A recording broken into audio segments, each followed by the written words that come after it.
Friends, what's up? Ash here. Welcome back to Gents. I think most of us can agree 2025, pretty much the year of the clone. And by that I mean they're just everywhere. They're like gremlins. You know, you give the gremlins the food, the water. You're not supposed to do that. After midnight, don't do it. But yeah, clones, they're gremlins. They're gremlins. They have been nonstop, and I know that in 2026, it's just gonna be more hardcore. But for now, let's look back. 2025 is weird. But we're gonna look back, and we're gonna talk about the best clones that came out this year. Or at least the best ones I actually got my hands on, because there are probably about 15,000, give or take, that I did not get my hands on because they're just, they don't stop, like I said.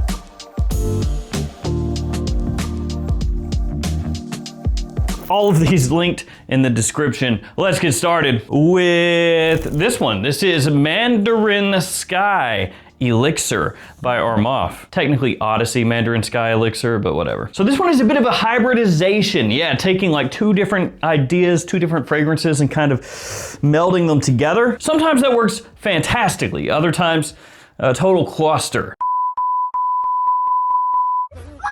Yeah, complete cluster F. We've had some of those this year as well. And I feel like we're gonna see more and more and more of that over the next few years, because it gives people something different that they can only get from these clone houses. So I think they're kind of viewing it like, well, we can do an exact replica or try to copy this fragrance, but then of course you're competing with the original, right? But if they do a hybrid, then they're giving you like things from two different scent profiles that maybe people really like that work well together, and suddenly it's their own DNA, if that makes sense. Now, to be clear, I don't have any insider information. I'm just kind of reading the tea leaves with that, because it's something that as the year has gone on, I've seen more of it from like a lot of different houses. And I know that as of when I'm shooting this video, that I think Zamaya it is, put out another hybrid, like, was it the Most Wanted or the Most Wanted Parfum and Myself. So it's just becoming common. Back to this one though. This one is taking Scandal, Jean Paul Gaultier Scandal, just like the original Mandarin Sky, and then giving it an injection of Invictus Victory Elixir. So you get that zingy vanilla, just like Invictus Victory Elixir,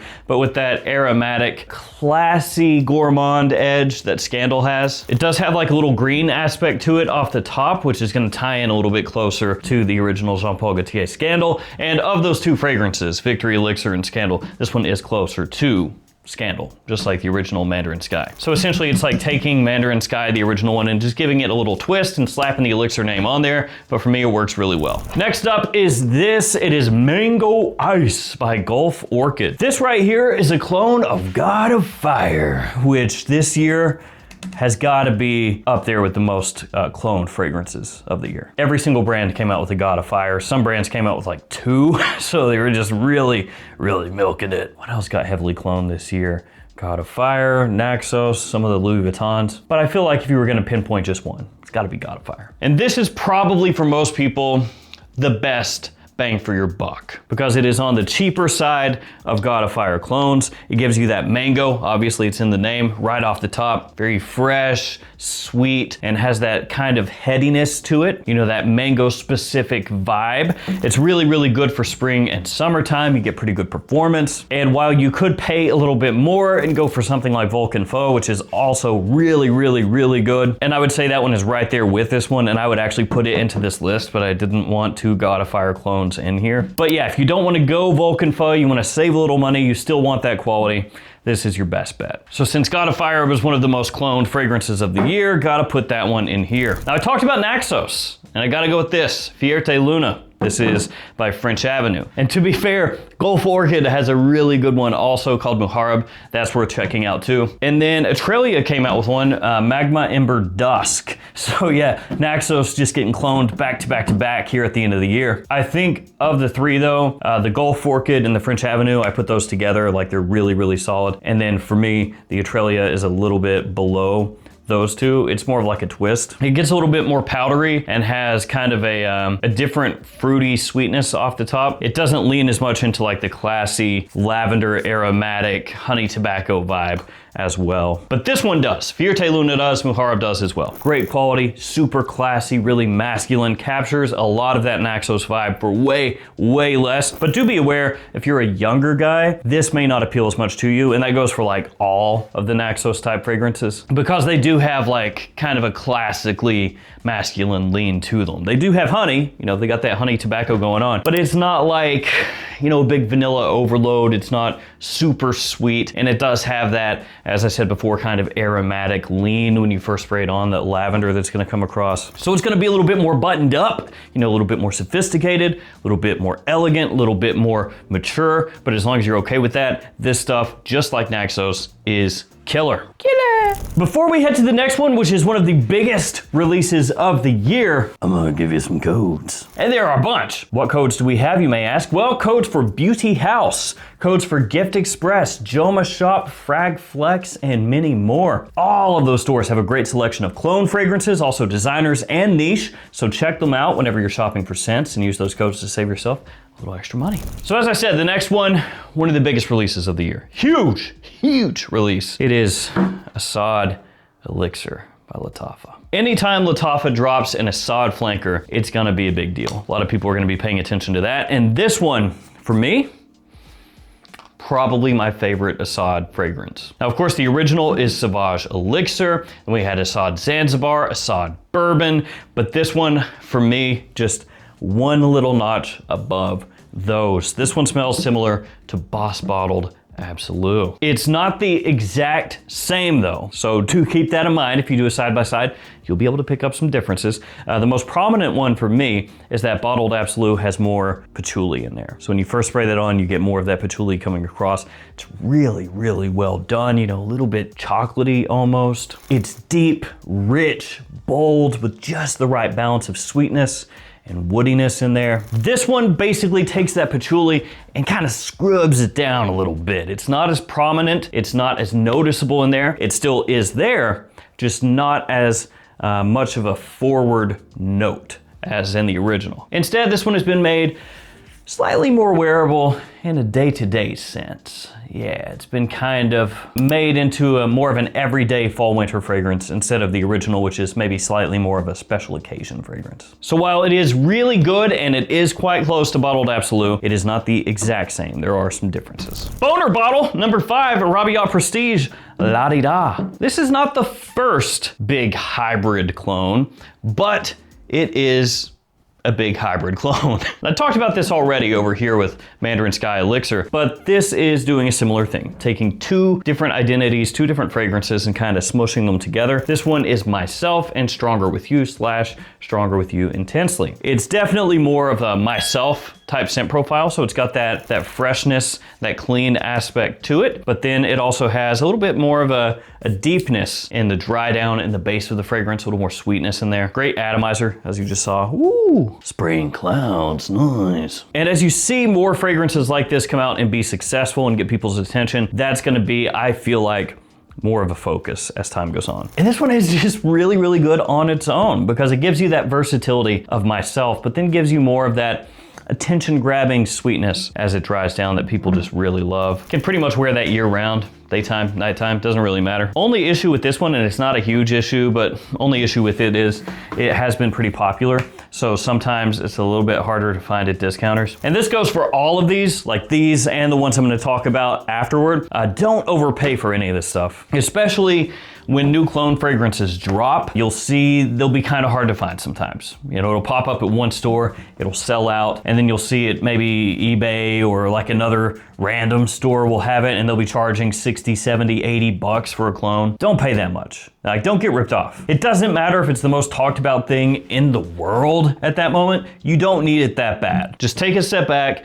chill, let it hit the other discounters, let it hit the market, and pay normal prices. Don't get ripped off. Like, I might get ripped off, but that's okay because I'm making a video about it. It's different. I have genuinely overpaid for a lot of stuff where a week or two later it's available at half price. You should not do that. Don't be an idiot like me, okay? Do not do that. That goes for anything. It's really unfair.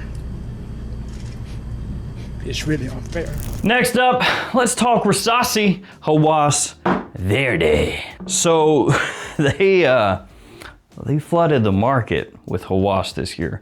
A lot of Hawas. Yeah, just like a lot. And you can look up a lot of rumors about like, why are all these Hawas fragrances coming out? Like, is there a warring faction thing going on within Rasasi itself? I'm not privy to any of that information. I just see some of the same stuff that you guys see, but it is wild how many Hawas have come out. And some of them have been good this year. Some have been real good. Others have not been as good. So a little bit of this, a little bit of that. This one though, I like a lot. It is more Torino 21 than anything. So Xerjoff Torino 21. Also has maybe a little Pacific chill in there as well, which, as I've said before, makes some sense because Pacific chill and Torino 21, you know, you look at the note breakdown, the scent structure, kind of how they come across.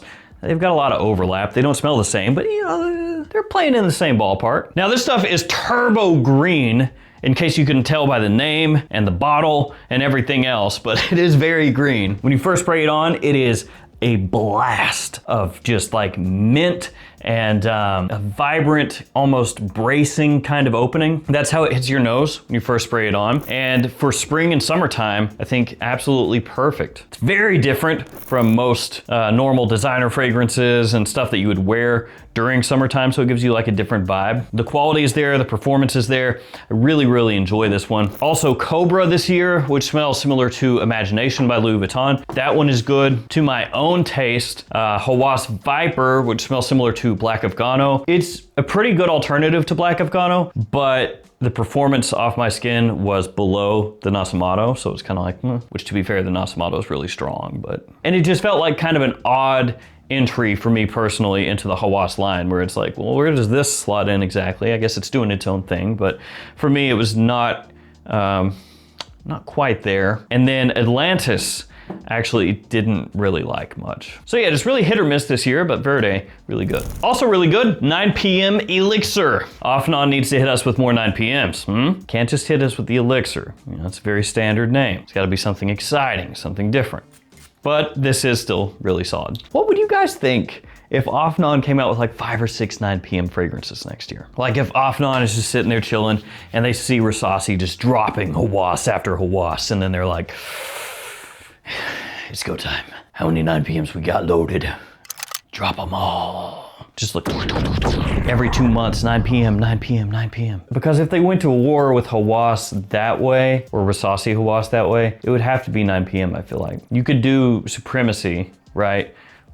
But I think it's gotta be 9 PM. Unless they tried to turn Tarati into like its own big line with like lots of flankers coming out, because I know there's like a few of them, but if they just really like hammered it, I guess they could do that too. But it's gotta be 9 PM though, right? Okay, I got distracted. 9 PM Elixir. This stuff smells similar to Jean Paul Gaultier Le Male Elixir Absolute, which that is a fragrance that gets better with age, I feel like. Not that it was bad at the beginning of the year, Elixir Absolute, really, really solid. It's just more time goes on, the more I've smelled it, the more I'm like, that's pretty good. It's just like carved its own little path, you know? Because initially it was just like, well, it's a slight tweak and a change from Le Male Elixir, which it kind of is, but the more that you wear it, the more you grow to appreciate it. That plum is very nice. It's not too heavily honeyed. It's like a good mixture of classy and sexy put together. And this captures a whole lot of that vibe, just for less, and has very good performance. So this stuff, really, really well done. All right, which one? Ooh, 3 big ones. Next one, we'll do our MEF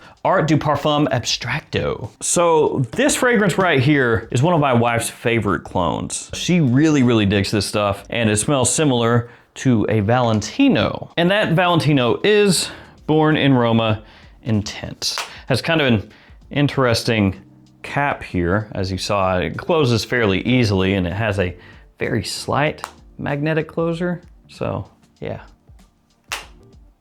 Yeah. As I said though, smells similar to Born in Roma Intense, which is a favorite of mine. When I first got this bottle in, actually, this kind of like pleather wrap around the bottle, it felt very sticky. So, not super pleasant. But that has thankfully gone away. And the fragrance has a twist. So, as I said, Born in Roma Intense, but with coffee. So, not exactly a burnt coffee, but definitely has a slight edge to it that you're not going to find in the original Valentino. Also has a good amount of citrus off the top, a little bit of cardamom in there, vanilla, woods, lavender as it dries down. Basically a year-round fragrance, good amount of sweetness in here, daytime or evening use. Pretty good longevity, sticks around for a long time, projection solid as well. There's a lot to like about it, just be aware of that twist. So if you get this and you're thinking, I just want Born in Roma intense, that's it. Then you might be a little bit upset because of the change that this one has made. And if that is the case,